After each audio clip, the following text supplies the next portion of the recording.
Many of the traditions you believe are biblical were never actually in the Bible. This video will be shocking for many people.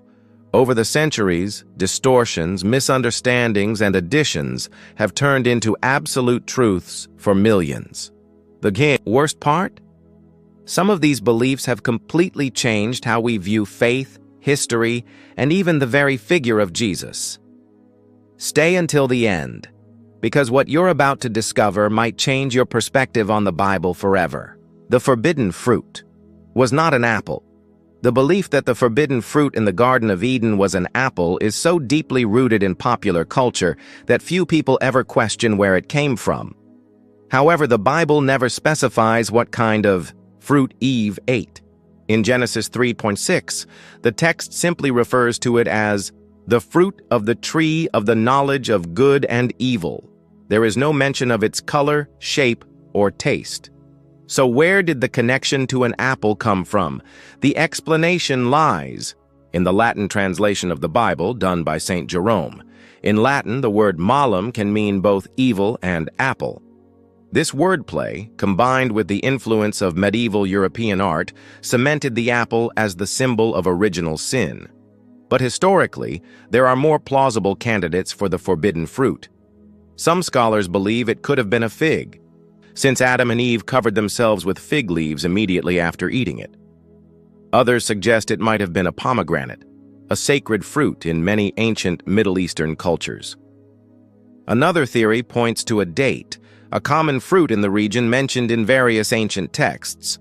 However, the main point of the biblical story isn't the fruit itself, it's Adam and Eve's choice.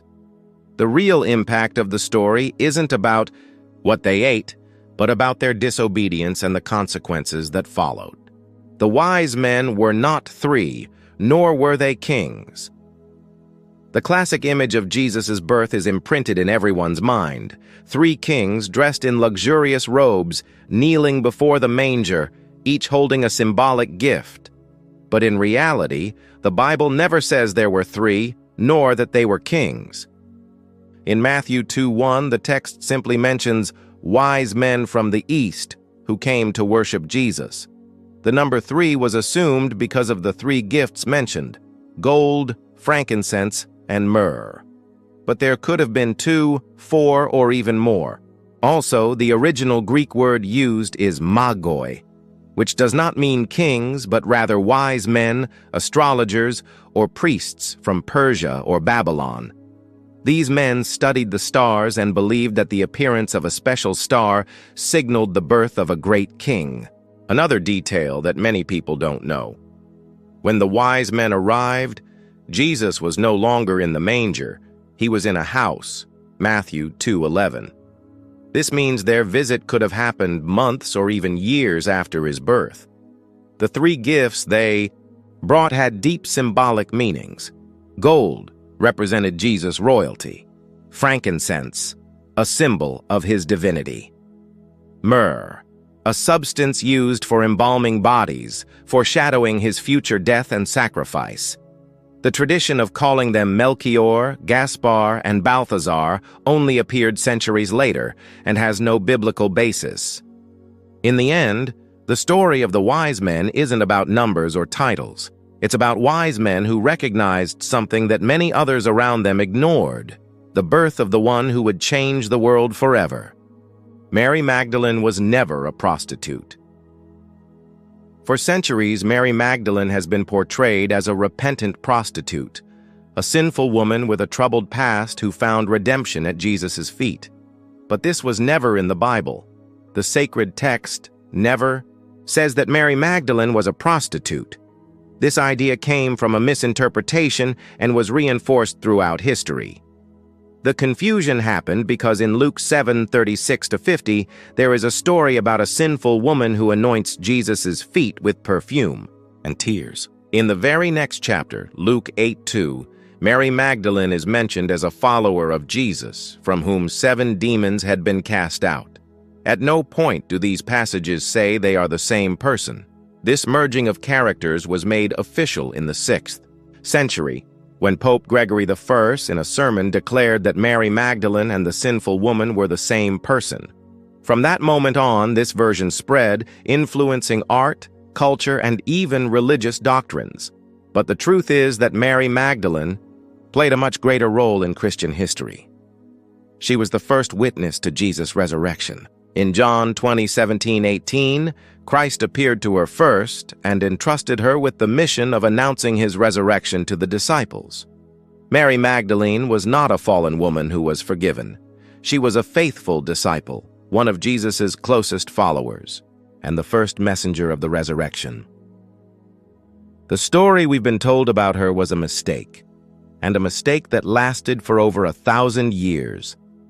Christmas was not on December 25th. Every year, millions of people celebrate Jesus' birth on December 25th. Lights, decorated trees, nativity scenes. But there's one detail that few people know. The Bible never says Jesus was born on this date. In fact, biblical clues point to a completely different time of year. In Luke 2:8, we read that shepherds were in the fields watching over their flocks at night. But in December, winter in Judea is harsh, and shepherds wouldn't have kept their flocks outside during that season. Another important detail, the census ordered by Caesar Augustus, Luke 2:1-4. Forcing the population to travel for registration in the middle of winter wouldn't make sense, as it would be extremely difficult for many families. So if it wasn't in December, when was Jesus born? Some scholars believe his birth could have been in the fall during the Feast of Tabernacles, a major event in the Jewish calendar. Others suggest spring, based on astronomical calculations of the so-called Star of Bethlehem. But why, then, do we celebrate Christmas on December 25th? The answer lies in history. In the 4th century, the Roman Church chose this date to replace a very popular pagan festival, Dies Natalis Solis Invicti, the festival of the birth of the unconquered sun, celebrated in the Roman Empire. The goal was to Christianize an already existing celebration and make it easier for pagans to convert. In other words, Christmas as we know it today is more about cultural traditions than biblical evidence. Does that make the date irrelevant? No. What truly matters is not the exact day, but the meaning behind the celebration, the birth of the one who changed the course of human history. Jesus didn't look like European paintings. The classic image of Jesus that dominates popular imagination is that of a light-skinned man with light eyes and long, wavy hair. But the truth is that the Bible never describes his physical appearance. What we do know is that Jesus was born in the Middle East, in a Jewish culture, and his appearance likely reflected that. In Isaiah 53:2, there's a clue.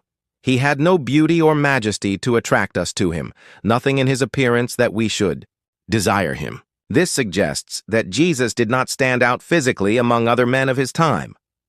Other evidence comes from Jewish traditions. Most Jewish men in the 1st century had dark skin, dark curly hair, and dark eyes. Additionally, the culture of the time favored short hair for men, as mentioned by Paul in 1 Corinthians 11:14, where he states that it is dishonorable for a man to have long hair. Then there's the question of Jesus' work. Before starting his ministry, he was a carpenter, a physically demanding job. This suggests that he likely had a strong, sturdy physique. Forensic studies have attempted to reconstruct what a 1st century Jewish man might have looked like. The result? A man with dark skin, short hair, a strong nose, and an average height of around 5'5" to 5'7", 165 meter, 170 meters. If Jesus were seen today, he wouldn't look like Renaissance portraits. He would look like a typical Jewish man from his time. The image we know today was shaped by medieval and Renaissance European art, which portrayed Jesus according to the aesthetic ideals of those times, not historical reality. However, what truly matters isn't his appearance, but his message. The power of his story and teachings goes far beyond any physical trait. Angels don't always have wings, and they never had halos. If you close your eyes right now and picture an angel, what do you see? Probably a heavenly figure with large white wings, a glowing halo, and a peaceful expression. But this image doesn't come from the Bible. In Scripture, angels appear in very different ways. Most of the time, they have no wings and look like ordinary men. In Genesis 18, for example, 3 angels visit Abraham, and he treats them like regular travelers. There is nothing supernatural about their appearance. The only exceptions are the seraphim and cherubim, described in passages like Isaiah 6:2 and Ezekiel 10:14. But if you think these angels are gentle, delicate beings, think again. Seraphim are described as having 6 wings. Cherubim, in some passages, have multiple faces and wheels covered in eyes. These are powerful, mysterious, and even terrifying visions. And halos? They never appear in the Bible. This visual element came from Greco-Roman art, where divine figures were depicted with glowing circles around their heads. Over time, Christian art adopted this style, and that's how the image of angels with golden halos was born. Another important detail: in the Bible, the common reaction to seeing an angel is not peace, but absolute fear. Every time they appear, the first thing they say is, "Do not be afraid." Luke 2:9-10. This suggests that their presence was overwhelming, not comforting. And one more thing. When John, in Revelation, tries to bow down and worship an angel, the angel immediately rebukes him. Revelation 22:8-9. This proves that angels are not meant to be worshipped or seen as divine, but rather as messengers of God. In the end, angels are much more than just winged beings with delicate faces. They are powerful entities sent to carry out divine missions, and their true form is likely far more awe-inspiring and maybe even terrifying than any painting has ever depicted. The 10 Commandments are not always counted the same way. The 10 Commandments are known as one of the pillars of biblical morality. However, not all Christian traditions list them in the same way.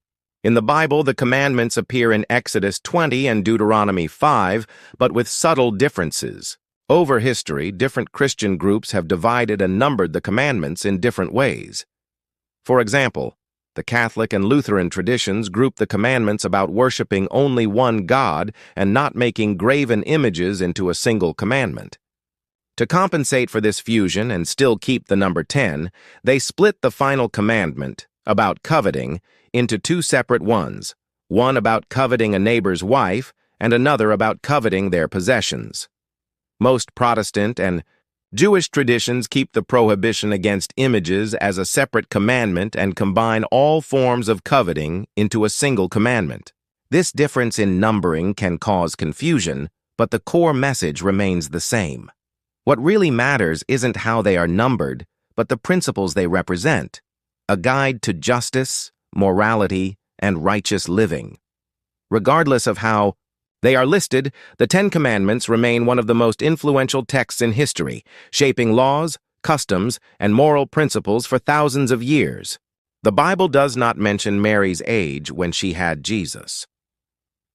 The common image many people have of Mary is that of a young teenager, almost a child, when she received the announcement from the angel Gabriel about the birth of Jesus.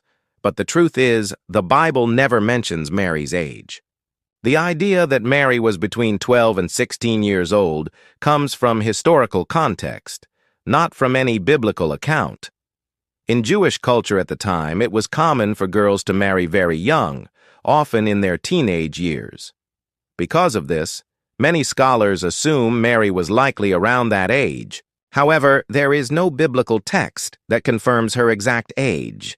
The New Testament focuses far more on Mary's faith, obedience, and mission than on any personal details about her youth. Regardless of her exact age, what truly matters in the narrative is her strength and courage.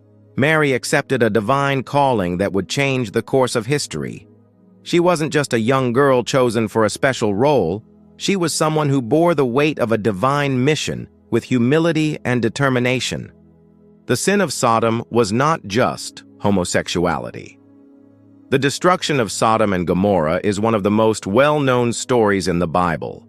For centuries, many people have associated the fall of these cities exclusively with homosexuality. But the Bible presents a much broader explanation for this judgment. In Genesis 19, the story describes the inhabitants of Sodom attempting to assault the angels who visited Lot. However, this passage is not about consensual relationships. It describes a brutal attempt at violence and public humiliation. In ancient cities, this kind of behavior was often used to assert dominance over outsiders. But the real key to understanding Sodom's true sin is found in Ezekiel 16:49, where God himself explains the reason for the city's destruction. Now, this was the sin of your sister Sodom. She and her daughters were arrogant, overfed, and unconcerned. They did not help the poor and needy. Sodom's problem went beyond sexual immorality. It was a city consumed by arrogance, greed, and oppression of the weak. They were prosperous, but refused to share their wealth, ignored those in need, and abused their power. The destruction of Sodom and Gomorrah was a divine warning against societies that become corrupt, inhumane, and indifferent to the suffering of others. This passage has been misinterpreted for centuries, reduced to a single issue, while its true message is much greater: a denunciation of social injustice and the hardness of the human heart. The Bible never says hell has eternal flames. The image of hell as a place of eternal fire, where souls are tormented forever, is deeply ingrained in popular culture. However, this concept comes more from literature and religious tradition than from the Bible itself. In the original biblical texts, the word translated as hell comes from different Hebrew and Greek terms, each with distinct meanings. Sheol, Hebrew, the realm of the dead, without distinction between the righteous and the wicked. Hades, Greek, equivalent to Sheol, meaning the underworld or the place of the dead. Gehenna, a valley outside Jerusalem used as a garbage dump where fire burned constantly. This became a metaphor for divine judgment. The idea of eternal flames was largely influenced by texts like Dante's Divine Comedy and exaggerated interpretations of certain biblical passages. In many cases, when Jesus speaks about fire, he is using symbolic language to emphasize the seriousness of divine judgment rather than describing a literal place. Additionally, some Christian interpretations argue that the wicked will not suffer forever, but will cease to exist entirely, an idea based on passages like Malachi 4:1-3, which says the wicked will be burned like straw and turned to ashes.